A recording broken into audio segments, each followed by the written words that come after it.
Hi everybody, I hope you're all well. It's been a couple of weeks since you saw me, as I predicted, given I was reading 3 books for this review. I apologise for the way I look. I am really tired. It's been a full-on couple of weeks for me at work, a lot going on, and my sleep this week has been affected by it. I had to spend a couple of days in the office, which meant I had to get up early and, travel and that. But it meant then that my body went, oh, is this your new timetable? Okay, I'll make sure that you wake up early every single day. And so every day I've been like this. Plus we are on day 6 of a weather warning in my area, and today's the last day, thank God. It's just constantly been raining and such. It's not right now, thankfully. I don't think we're going to get some rain today, but I don't think that much. But I don't know, I say that and it's probably going to be biblical again, like it was on Thursday. Literally, I got in the house 3 minutes before the heavens opened in a way like I had never seen before, and it was, honest to God, I walked into the house and it was like pitch dark. You'd think it was about midnight. It was ridiculously dark, and then the heavens opened and oh my God, it was rain like I'd never seen before, and it lasted for about half an hour. But yeah, so it kind of feels like I have been completely out of sync for 2 weeks and just working my ass off at work. And so I am just being perpetually tired all week. So I look an absolute mess, and I've just had a shower, which is why my hair is all wet. So yeah, I'm going to try and make this video as succinct as possible, but it's possible that I won't because I am tired. Today is definitely going to be like a slob day, as it were, just chilling out, watching some comfort films and having some good food and just try and relax, and I might have a nap or something. But anyway, I am here to talk about the 3 books that I have read over the past 2 weeks, which is the Mallen Trilogy by Catherine Cookson. So the first one we've got is the Mallen Streak, then you have the Mallen Girl, and then finally the Mallen Litter. So these are a series of books that were written in the mid-1970s, so still 20 years before Catherine Cookson passed away. And so there was many books still after these ones throughout her writing career. It's set, the first book, just to clarify, is set in 1851, and we go all the way through to like the First World War and a bit beyond. So as you can imagine, it covers quite a bit of time. And I have to say, I'm going to say it, I didn't think singular or a trilogy of books could surpass A Dinner of Herbs for me, but holy fucking hell, the Mallen Trilogy I think has. And I'm shook saying that.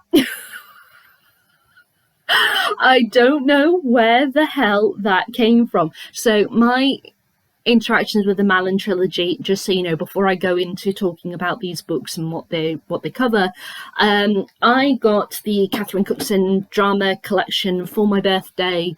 It was 2023, I think I bought it, and the Mallen books are in that collection.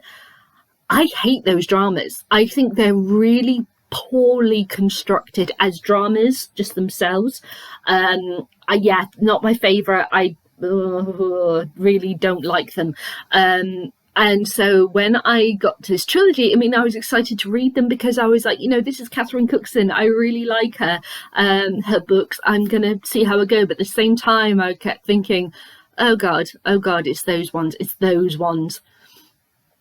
And so I kind of had a bit of a fear that, I know it sounds stupid, but that same poor quality was going to come across in these books. I was completely mistaken. I should have trusted Catherine above the creators of the drama. I really should have done, and I feel really bad for not trusting her above them. But there we go. I did something stupid, and now I am regretting it, and I apologise, Catherine. So what is the Mallen Trilogy about? So the Mallen Trilogy covers multiple generations of the Mallen family, who are led in 1851, as mentioned for the first book, by Thomas Mallen.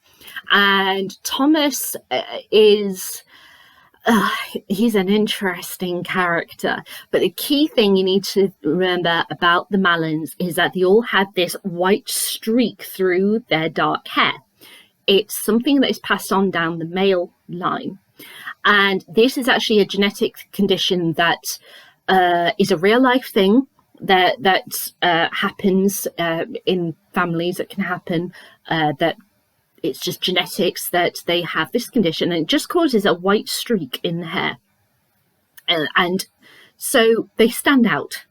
And Thomas has had a very colourful life, let's put it that way. It's said that the Mallens all die early, and all of them are surrounded by scandal. And Thomas has had quite a few illegitimate children, and the way that they're identified, of course, is with the Mallen Streak, the white streak through the hair. And as shown on this cover, this 1970s cover, you can see this gentleman right here has a white streak in his hair. So that's the Mallen Streak. And so because there is this saying that those who bear the Mallen Streak, the Mallen men of the family, they all come to bad endings and all die young, full of scandal. It's kind of this curse that is following them. And just to clarify, the Mallens always have boys. They don't have girls. This has been going on for generation after generation. So that's why it's always the Mallen men that this happens to, because there haven't been any Mallen girls. So, so he lives in an area where it's very clear to identify who are his illegitimate children amongst the various different levels of society. He is a drunk. He has lost his home. He's had to give up his home, which is Highbanks Hall. And yeah, there's a lot of scandal going on. He also is the ward to his two nieces, Barbara and Constance. They are sisters, so they live with him as well. There is the housekeeper and nanny, who's Anna, who here she is. And you also have the men who now own the hall, who have taken over the property, and the society struggles and such. And yeah, it's all about this family and the multiple generations. Now, I'm not going to say specifically about what happens in books 2 and 3, like what I just described for book 1, because obviously I don't want to spoil. But yeah, we go through the generations from 1850 all the way to past the First World War. So yeah, it's very, very interesting trilogy of books. Now, as I was reading this, I kept on thinking about Catherine Cookson's life. And she was in her mid-60s by the time this was published. A Dinner of Herbs, I'm going to say it this way, because it's how I described it to my sister and our bestie Sarah. Hey Sarah. A Dinner of Herbs, if you were to compare the nature of the story and such, yes, it has dark elements, but it's still quite a light story in comparison. If you were to compare that to like other classic literature, A Dinner of Herbs is kind of like the level of darkness in comparison to this as Jane Austen's Pride and Prejudice. The Mallen Trilogy, she goes like Wuthering Heights darkness. And Wuthering Heights is like my favourite book. So I was like, yes, I am in for this shit. It is, I honestly feel like she was writing this because she needed to get out some things about her life and break the cycle. In case you were not aware, Catherine Cookson was raised quite poor in the northeast of England. She was raised to believe that her mother was her sister. When she discovered the truth, it made a massive impact on her. Her mother, Kate, was an alcoholic, and they had a very, very bad relationship. When she grew up, she met the love of her life, who she was married to for 50 years, and before her death in the late 90s. She desperately wanted children.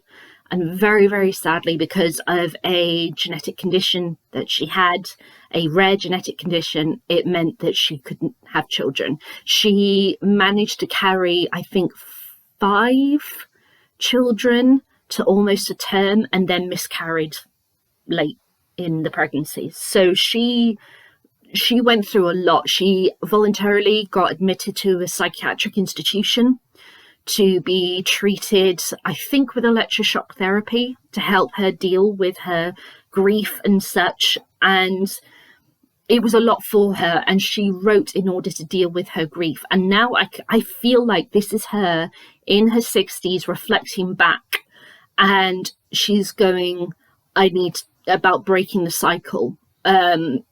She had a lot to deal with, and generations before her, and especially with her mother and the fractious relationship that they had, and the alcoholism that her mother had, she was determined not to go down that same road. So she broke the cycle for her family. And it's kind of a similar thing with this story. It's the person who breaks the cycle. You have to see the cycle through the multiple generations, and then where the break happens. And that's what she does with this trilogy. And my God, she does the most incredible job with this book, this trilogy of book. I read, because I did one right after the other. It felt like one massive book, because Dinner of Herbs is about between 800 900 pages, and if you put these 3 together, it's about the same kind of length, maybe a bit more. But yeah, it's there's a lot going on in this trilogy.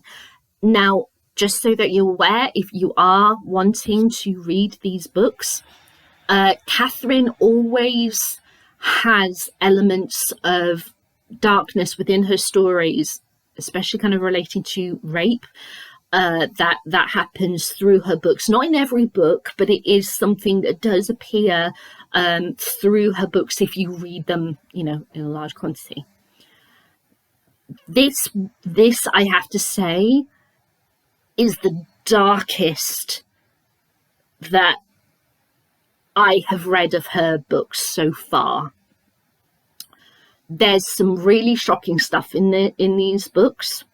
There does include rape, which some people will, I think, find quite possibly find tough to read. I mean, she has, just so that you're aware, in other books of hers that I have read, she has described it, but she's described it in a way that is not too graphic. You understand exactly what is going on, but she's not graphic to a really heavy degree. But in this one, there's a difference. She's going there. She's going to duck, because of what happens in that moment, is so shocking. I kind of feel like she had to take you there she's doing it for a purpose. She's not just doing it just for the fact that she could. Okay. So, and that happens in the first book.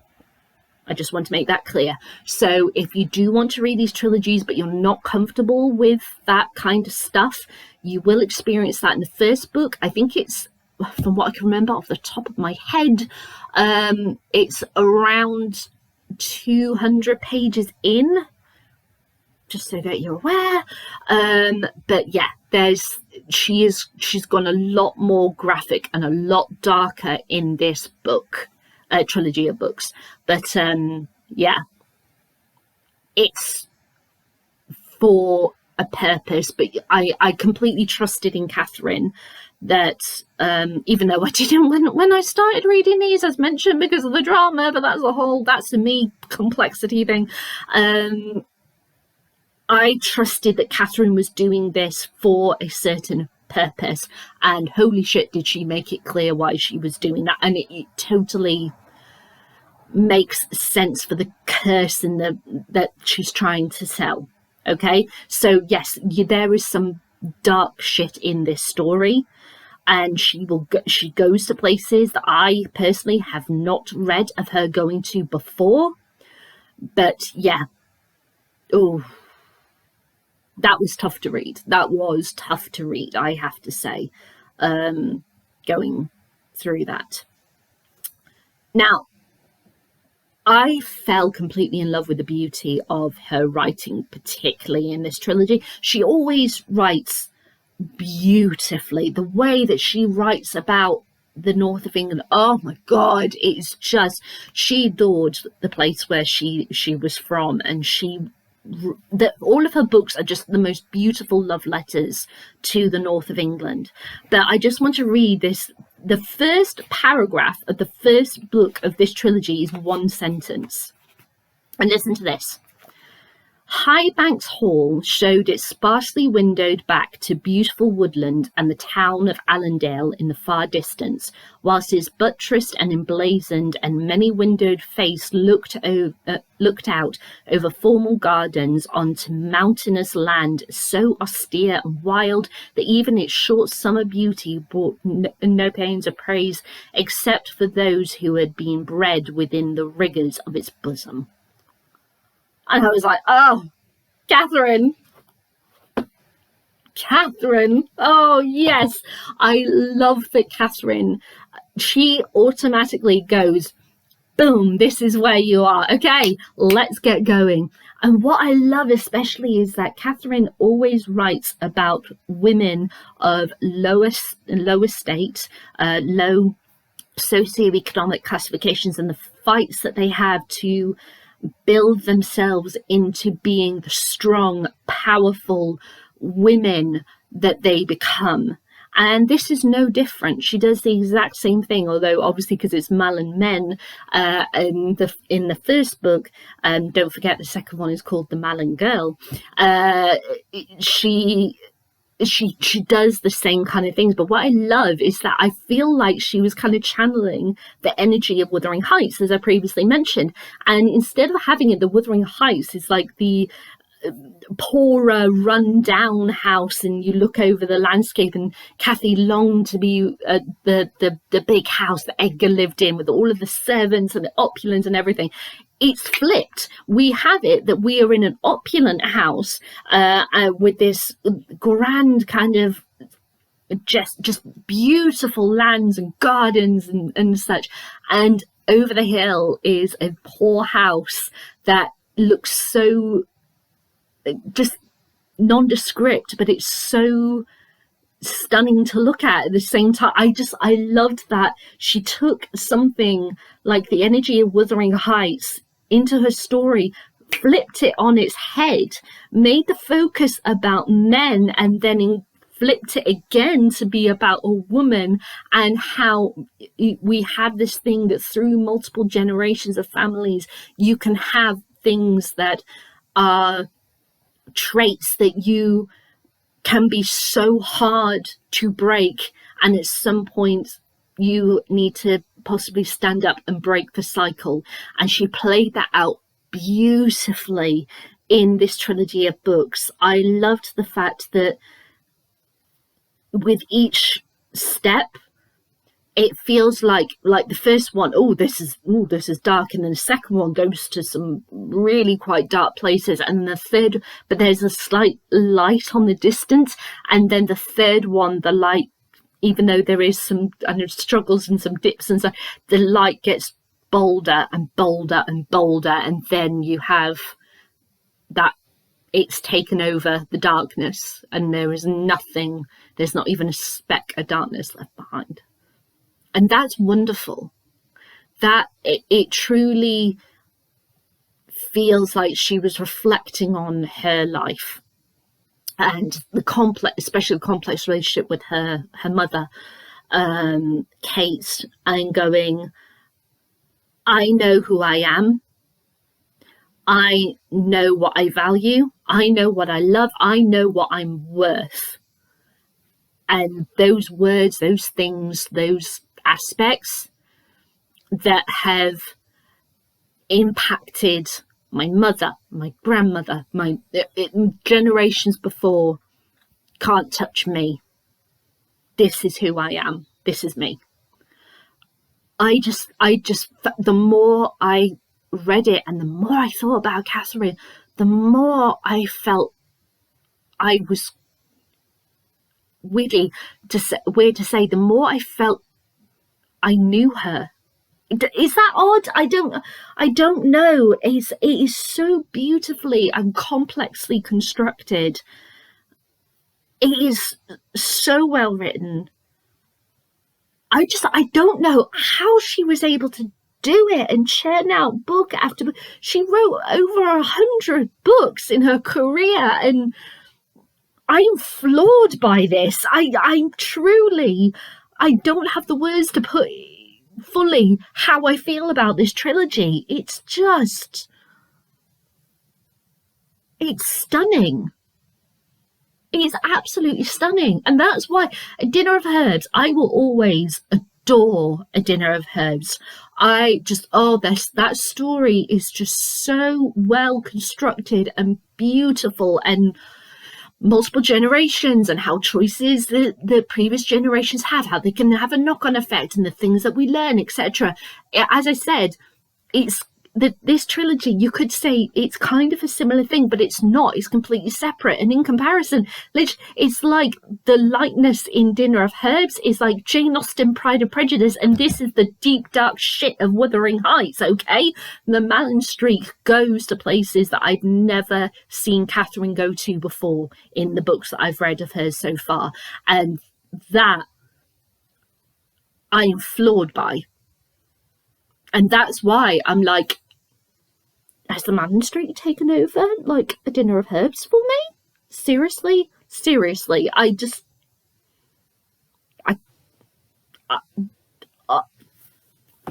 I can't believe what I read. I honest to God can't believe it. And I have this feeling it's going to be like each time I do one of these videos, A Dinner of Herbs and the Mallen Trilogy, it's just going to flip back and forth, first and second for me. It depends on my mood, kind of thing. I think that's how it's going to have to be, because my God, it's so good.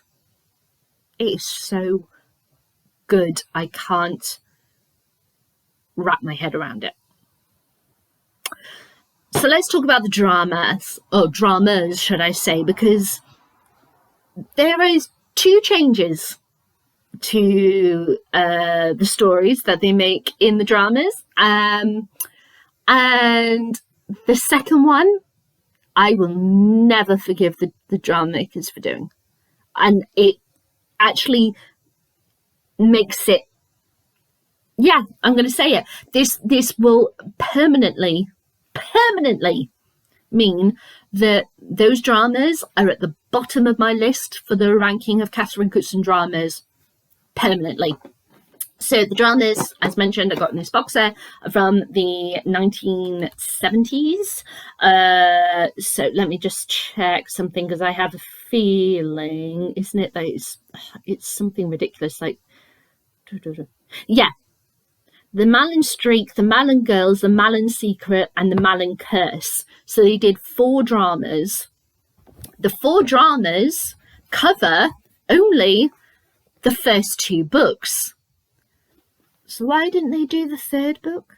because of the changes that they made. Now, the first change is something that I had no problem with whatsoever. No problem with. And that is, at the beginning of the first book, The Mallen Streak, a load of the main characters who we meet, including like Constance and Barbara, the sisters who are Thomas's nieces, they are like 7 and 10 at the beginning of the book. So, but instead they decided to make them about 15, 16. They did this in A Dinner of Herbs as well. It meant that they could use the same adult actors for all of the drama. And obviously, I'm sure there is something to do with money with that because of and labour laws for employing children, that kind of thing. Oh, no, wait, hang on. There is a bit with children in the Dinner of Herbs drama, but I think that there is a bit of a flashback now that I'm saying that. I could be wrong there. It's been a while since I watched it. But anyway, so they decided to have the children be more teenage, like 15 at the beginning of the drama. I have no problem with that. No problem with that. Because Catherine Cookson does this thing where she always has like childhood stuff happens and then there's a massive jump and then all of a sudden they're about 16, 17. So for the dramas, they make it that they're the same age throughout. No problem. But the unforgivable, the absolutely fucking unforgivable thing, oh my God. They changed the ending of the second book, aka the final drama, which means that the third book could not happen. So there's no adaptation to hand. And what is so fucking offensive about that, and I'm sorry for swearing but you know what I'm like, what is so unforgivable is that, as mentioned, this is about standing up, recognizing the multi-generational family traumas and breaking the cycle. That's what this really is about. And by changing the ending of the second book, you are actually making it that the story is about the curse. And it just perpetuates the curse. They completely decided to go, oh, the part where you actually, the breaking of the cycles thing, yeah, let's forget that. Let's just not do that, okay? Then what's the fucking point of making it? What is the point? Because you've completely missed the point of the trilogy. It just, oh my God, if I was Catherine and I found out that they were doing that, I would have been fucking fuming. I can't forgive them. I can't forgive them for doing that. It's so wrong. I don't think I can ever watch those dramas again. Even though I've got the DVDs, I don't think I can. Because it's a slap in the face for the characters as well. And, oh my God, it's wrong on so many levels. And if you read these books and such, you will know what I mean.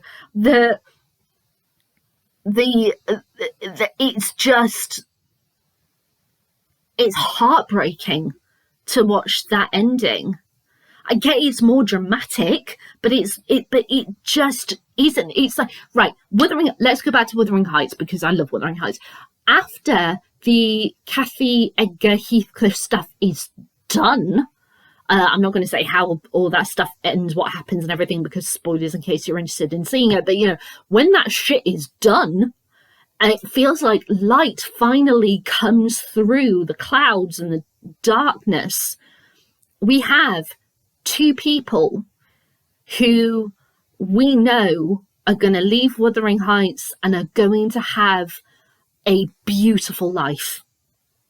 And that's the hope. That's the next generation. That's the light through the darkness of that story, that it just bursts through and just floods Wuthering Heights with light and beauty.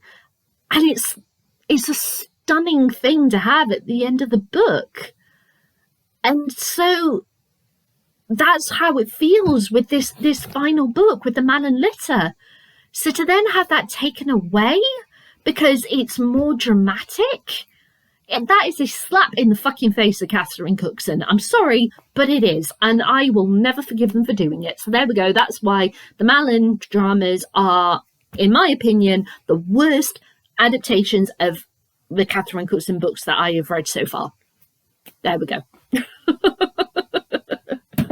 So those are my thoughts on the Mallen Trilogy by Catherine Cookson. It's time to ask my usual questions.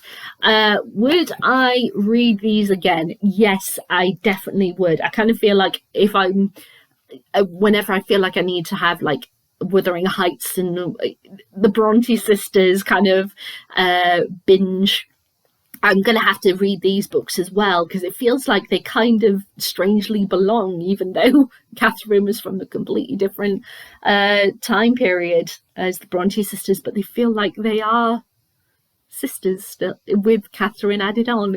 It's really weird. Would I recommend these to anyone? Yes, I definitely would, but I would flag that there is some seriously dark things in this trilogy of books, which some people may find tough to read, but my god, it's worth it. Would I read any more of Catherine Cookson's books? Well, yes, of course. I've still got a load of Catherine's books to get through, which I'm very, very excited to read. So yeah, see which ones I read next. So there we go. So those are my thoughts on the Mallen Trilogy by Catherine Cookson. Have you read these books? I'd love to know what you think. Leave a comment in the comments below. Leave me a thumbs up, thumbs down. It's totally let you decide. And I'll be back with my thoughts on my next read, which I forgot to pick up before I started filming, and it's over there on my coffee table. It's Skinner's Reach, I think it's called, which is one of my Advent books. It's a book from a series of books that I have never ever read before, from an author I've never ever read before, and yeah, it's something ridiculous, like book 27 of 56 or something crazy like that.